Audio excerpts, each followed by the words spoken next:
What is up, guys? Welcome to my review for Supergirl Season 4. So with most season reviews, let's start off by telling you guys my standout episodes, my favorite episodes of the season. In this season, there was episode 9, titled Elseworlds Part 3, as well as the 3 episodes that Lex Luthor appeared in, episode 15, titled Oh Brother, Where Art Thou, episode 16, titled The House of El, and episode 22, titled The Quest for Peace. So with that in mind, I think it's pretty clear what I do like about this season, and that is the main villain, Lex Luthor. Before I get to that, however, I want to talk about the fact that in this season, for really most of it, basically up until episode 15, I was convinced that this was going to be the worst season of Supergirl, which is saying a lot for a show that I don't think has really ever had a good season. Supergirl Season 3 is the closest they've ever gotten to a good season, but I think it's okay, but not good, because especially the last couple episodes are horrible. This season kind of took a different turn from Season 3, where the first 15 episodes or so, in this case 14 episodes, are not very good, but then the last couple episodes are actually really good, and in my opinion, in fiction, or not in fiction, in media, in TV shows and movies, the ending is what is the most important. The ending is what sticks the landing. You need to stick the landing the most, which is why recently in Game of Thrones, they completely dropped the ball, while in the Marvel Cinematic Universe, they nailed it. In Supergirl Season 4, they started off a lot of it, they didn't do very well, but the ending, I believe, is actually pretty good. Before I talk about the ending, I will talk about the first 14 episodes of this season, which are not very good, and that was the time that I was convinced that this season was going to end up being the worst Supergirl had. The season did not start off well at all. It seemed like they were going in a alien politics direction, which is not obviously real world politics. It's the alien politics. It's what if aliens existed, how would they affect the world, which is actually a pretty cool concept. It's just not a concept that really works for this universe, because they've already existed in this world for like 15 years, and they've already existed on this show for the 3 years that it's been on, and it just doesn't make sense to start it here. I get how they did by revealing that the president is an alien, but I also think that the alien politics of it all, it just doesn't work for this universe, and it doesn't work for this TV show because of the fact that it's very one-sided. Now, it didn't really bother me for the most part near the end of the season, because there were things to distract me, like Lex Luthor and the main storyline of the season, but before that, there was really nothing to the season. Before Lex Luthor appeared, there was nothing to the season but the alien politics, and honestly, that just wasn't enjoyable to watch at all. It's not something that I like to watch in this show. They don't really handle the complexity of politics very well at all on this show, considering it is mostly very, very one-sided, and because of that, the first 14 episodes of this season were largely not very good. That also on top of the fact that this show generally doesn't really have very, very good characters, or effects, or fight scenes, or things like that. I don't think that the first 14 episodes of the season were good at all. Again, that was the part of the season that I honestly thought that this would end up being the worst season of Supergirl. The only thing that I could say that honestly saved it from being terrible was Brainiac 5, who was kind of a replacement to Windshot, and he became the best character on the show, although until Lex Luthor appeared, he was really funny, he was really enjoyable, the actor who played him was great in the role. I used to like Martian Manhunter a lot, but he became a very boring character who barely uses his powers, and in this season I don't think he was great either, but thankfully there was at least one great character in Brainiac 5 to at least distract a little bit from the first 14 episodes of the season being largely very bad.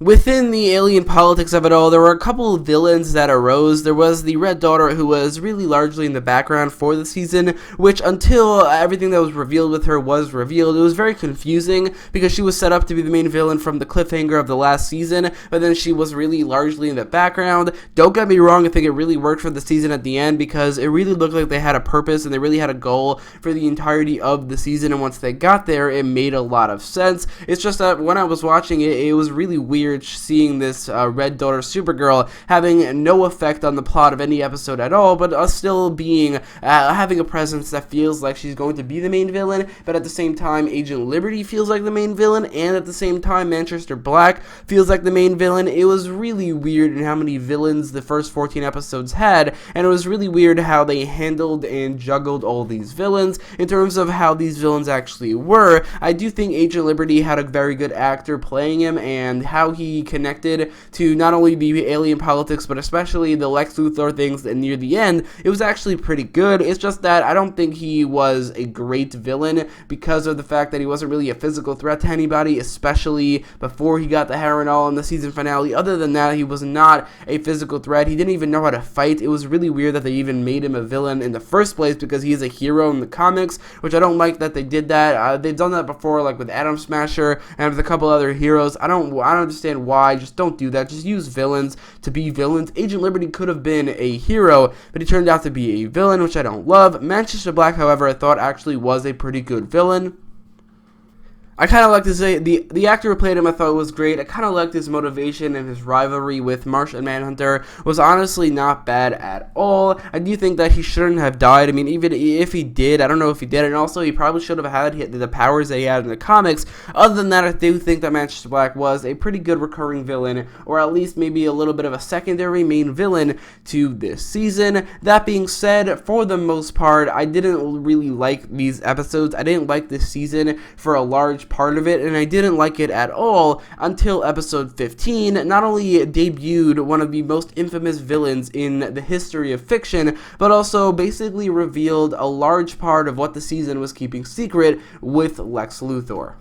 Lex Luthor joining this season was exactly what they needed, and honestly, it seemed like that's what they were setting up from the very beginning, and it made the entirety of the season worth it. I think that if I look back on these episodes now, I would probably appreciate it a lot more now that I know what it's leading up to, and now that I know how it all connects to Lex Luthor's grand plan. In terms of Lex Luthor himself, I think that Jon Cryer nails the role, and I think that this is maybe my favorite live-action version of Lex Luthor, which is great because the version of Superman on the show is also my favorite live-action version of Superman. So honestly, if they just made this TV show, it might be my favorite superhero show of all time. Anyway, I think that Lex Luthor is such a great villain. The actor who plays him, Jon Cryer, nails the role. They nail his motivations of hating Kryptonians, but also wanting to be a hero in the public eye, and how they interweave that into his grand plan in this season. I think they nail everything about him, and they nail it in a way that the DCU just couldn't. The TV show where he only appeared in 3 episodes, and one of those episodes he was sick for most of it, they completely nailed one of the most famous villains of all time, if not the most famous villain of all time,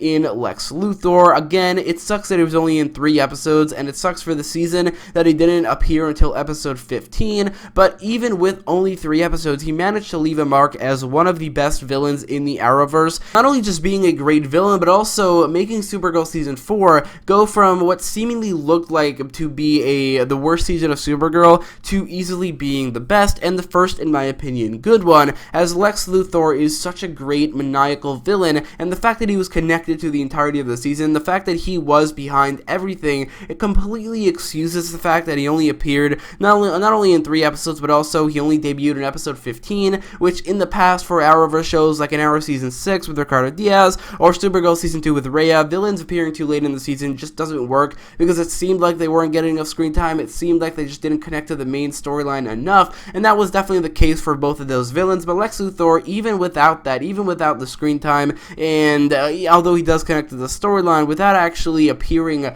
a lot, he managed to leave such a huge mark on not only the season, but on the entirety of the Arrowverse, and he's definitely my favorite villain in this season of the Arrowverse, which isn't saying a lot because this season did not have great villains, but I do think Lex Luthor cemented his place as one of the great villains of the Arrowverse in only 3 episodes, which is kind of mind-boggling. I definitely want to see more of this character, and again, single-handedly made this season not only just watchable, but good, and he just connected everything that happened. It looked like the season was going all over the place. It looked like they had Agent Liberty, they had Manchester Black, they had the Red Daughter, and now they were going to introduce another villain in Lex Luthor, but with Lex Luthor, they connected basically 4 of those villains, as everything that happened in the season was by his design, and I love that. I love how they handled that, and honestly, it's insane that they actually pulled it off.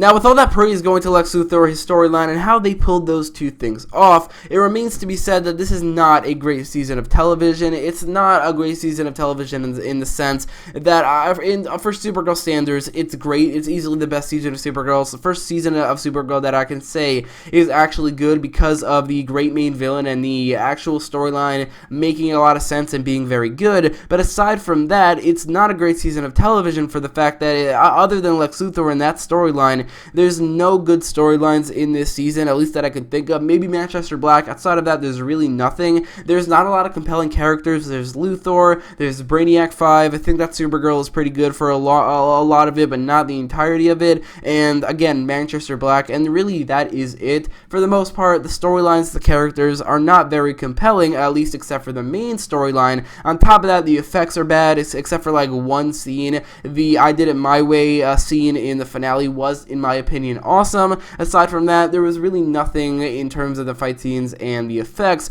which really is a thing that this season and this show in general struggles with. It has such a small budget, and the budget is more apparent on this show than any other show in the Arrowverse, maybe because of the powers they have to portray, maybe because I guess they maybe don't know how to use the budget very well. I have no idea. It's really, you never see such crappy effects and crappy fight scenes on the other Arrowverse shows like Arrow, The Flash, and The Legends of Tomorrow, because it feels like the show might be going a little bit above its depth in what it can do in terms of what it is trying to do. For the most part, these fight scenes and the effects of this show are not good, except for that one scene in the finale that I thought was awesome.